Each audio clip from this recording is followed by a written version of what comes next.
नमस्कार दोस्तों, आप सभी का स्वागत है हमारे YouTube चैनल पर। तो दोस्तों, भगवान श्री राम ने बताया स्त्रियों को ये 4 काम पति से पहले नहीं करना चाहिए। दोस्तों, स्त्रियों को घर की लक्ष्मी माना जाता है और कहते हैं कि जहाँ नारी होती है वहाँ समस्त देवी देवताओं का निवास होता है और वह घर सदैव सुख समृद्धि से भरपूर रहता है। और जिस घर में नारी बंधी होती है वहाँ भगवानों का अपमान होता है, वहाँ दुख शोक दरिद्रता पांव पसार लेते हैं। और हमारे देश में आदिकाल से ही नारी की पूजा होती आई है दोस्तों, क्योंकि नारी सुख समृद्धि को बढ़ाती है। यदि वही नारी नियम और आदर्शों का पालन नहीं करती है तो वहाँ दुख और क्रोध भी आरंभ हो जाते हैं। और आज हम आपको बताएंगे कुछ ऐसे ही काम के बारे में जिन्हें गृहिणी को पति से पहले नहीं करना चाहिए।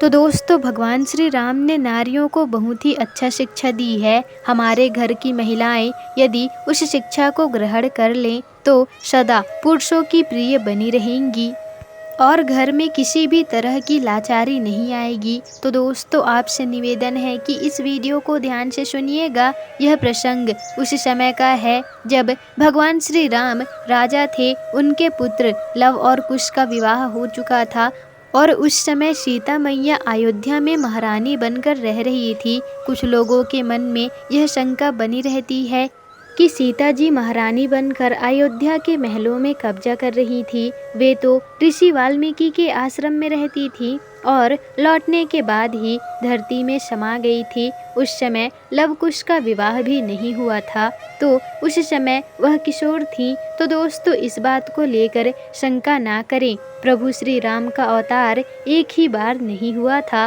बल्कि हर युग में श्री राम का अवतार हुआ था। गोस्वामी तुलसीदास ने भी कहा है कि कल्प कल्प प्रभु अवतार ही, 4 चरित्र न विध कर ही।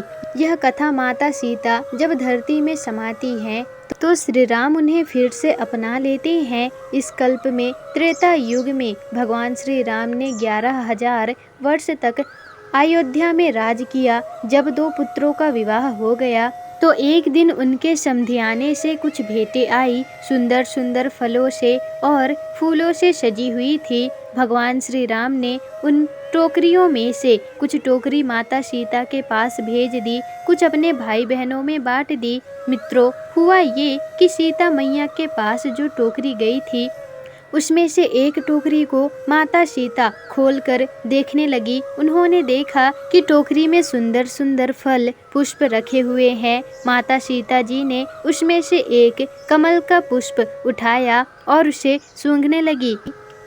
उन्होंने यह नहीं सोचा और उससे पहले ही वह सूंघने लगी। इसे आप माता सीता की भूल समझ सकते हो या फिर जगत को शिक्षा देने के लिए नई लीला, क्योंकि दोस्तों, ईश्वर से कभी भी भूल नहीं होती। यदि वह भूल दिखा रही हैं तो वह भी मानव जाति को सचेत करना होता है।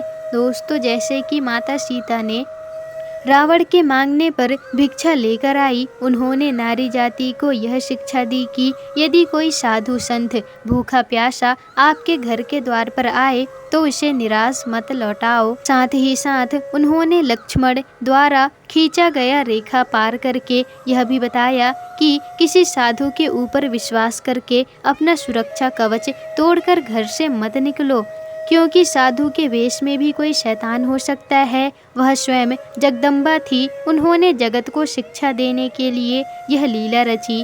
दोस्तों, जब माता सीता महल में बैठकर वह फूल सूंघ रही थी, उस समयांतर अपने दरबार में बैठे यह सब देख रहे थे। उन्होंने बार बार इस बात पर विचार किया कि इस कार्य में संसार की नारियों को क्या संदेश जाएगा। मेरे सूंघे बिना ही कमल को सूंघ लिया। एक शीलवती पतिव्रता पत्नी में यह गुण नहीं होना चाहिए। अगर आप कुछ खाना ही चाहती हैं तो पति से आज्ञा लेकर खाना चाहिए। इससे पति के अनादर का दोष नहीं लगेगा। एक स्त्री को पति की तरह ही सहनशील संतोष ही होना चाहिए, क्योंकि सबको खिलाने का काम नारी का ही होता है। इसलिए नारी महान है। कहते हैं दोस्तों, जहाँ नारी नहीं होती वहाँ भोजन का सुख प्राप्त नहीं होता। नारी के बिना कुछ भी नहीं होता।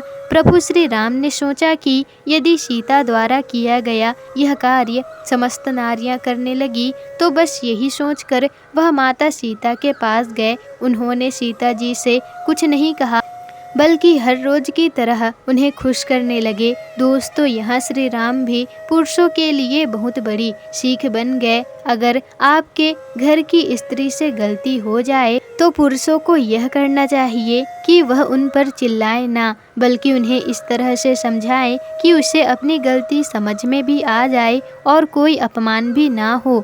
जो काम बिगड़ना था वह तो बिगड़ गया। आपके अपशब्द बोलने से ठीक नहीं होगा, बल्कि आपके रिश्ते और भी बिगड़ सकते हैं। राम जी ने सीता मैया को कैसे समझाया था, आइए जानते हैं। दोस्तों, प्रभु श्री राम उनसे हंसी दिल लगी की बातें करने लगे और मैया ने भी उस टोकरी को सामने रख दिया। प्रभु श्री राम ने उसमें से कुछ फल निकाले और स्वयं खाने लगे और देवी सीता को भी दिए। भगवान राम ने उस बात की चर्चा नहीं की कि तुमने हमारे सूंघने से पहले ही फूल को क्यों सूंघा। दोस्तों, धीरे धीरे कई दिन बीत गए। एक दिन माता सीता ने एकादशी का व्रत किया था और द्वादशी के दिन वे तुलसी के बगीचे में गई। वहां जाकर उन्होंने तुलसी जी की पूजा की और उनकी परिक्रमा की। एकादशी व्रत रखने के कारण उनके शरीर में थकावट सी थी। इस कारण उनके साड़ी के पल्ले में फंसकर तुलसी का एक पत्ता टूटकर पृथ्वी पर जा गिरा और द्वादशी के दिन तुलसी पत्र का टूटा हुआ देखकर माता सीता ने सोचा, ओहो, ये मैंने बड़ा भारी अपराध कर डाला। यह सोचकर वह भयभीत सी हो गई और उसे उठाकर प्रणाम करके उसी बगीचे में पत्ते को फेंक दिया और चुपचाप महल में लौट आई। और दोस्तों, संयोग से नारद मुनि भगवान श्री राम के महल में पधारे थे। प्रभु श्री राम जी ने उनका खूब सेवा सत्कार किया। राम जी ने सीता मैया से भोजन परोसने को कहा। माता सीता ने 2 थाली परोस दिया और एक थाली प्रभु राम के आगे रख दी और दूसरी थाली नारद मुनि के आगे रख दी। उसी समय नारद मुनि कहने लगे, माता मुझे क्षमा करना, मैं आपके हाथों से परोसा गया भोजन नहीं खा सकता, क्योंकि आज आपने बड़ा भारी अपराध किया है। आज द्वादशी है और द्वादशी के दिन तुलसी का पत्ता आपने तोड़ दिया है। द्वादशी को, संक्रांति को, शुक्र और मंगल को, सूर्य और चंद्र ग्रहण के दिन, सूर्यास्त के दिन, घर से संतान को जन्म होने पर, किसी का देहांत होने पर जो लोग तुलसी का पत्ता तोड़ते हैं वे मानो तुलसी पत्र ना तोड़कर भगवान का सिर काटते हैं।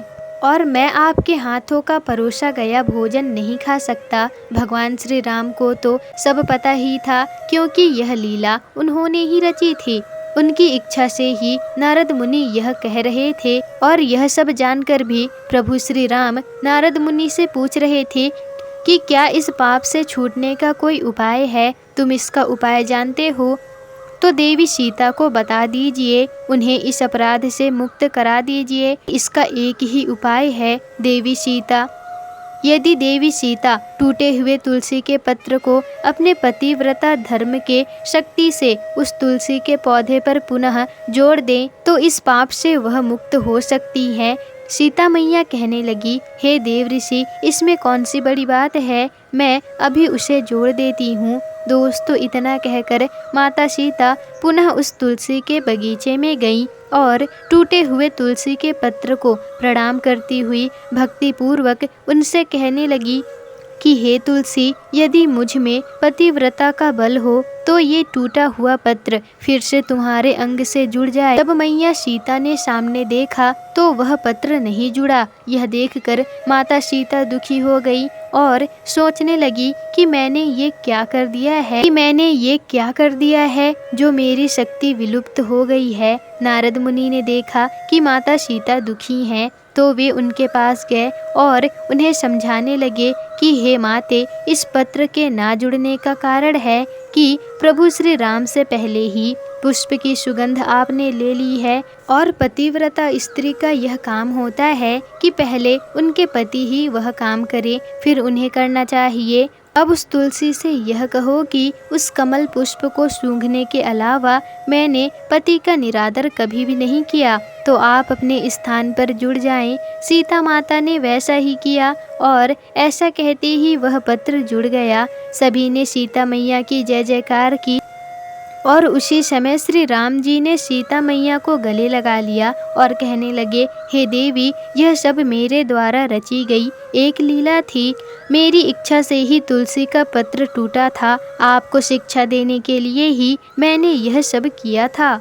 मैंने समस्त नारी जाति को शिक्षा दी है कि अपने पति को अलग करके भोजन ना करे, क्योंकि दुष्टों का विनाश करने के लिए ही मैंने यह अवतार लिया है। नारियों को अपनी बुद्धि से ही अपने पति धर्म की रक्षा करनी चाहिए। नारियों को चाहिए कि अपने पति के बिना वह कुछ ना करें। तो दोस्तों, आज की वीडियो में बस इतना ही। आपको वीडियो कैसी लगी हमें कमेंट करके ज़रूर बताइएगा और अगर वीडियो पसंद आई हो तो वीडियो को लाइक, शेयर, कमेंट और चैनल को सब्सक्राइब जरूर ही कर दीजिएगा, जिससे कि आपको ऐसी ही जानकारी पूर्वक वीडियोस आगे भी मिल सके।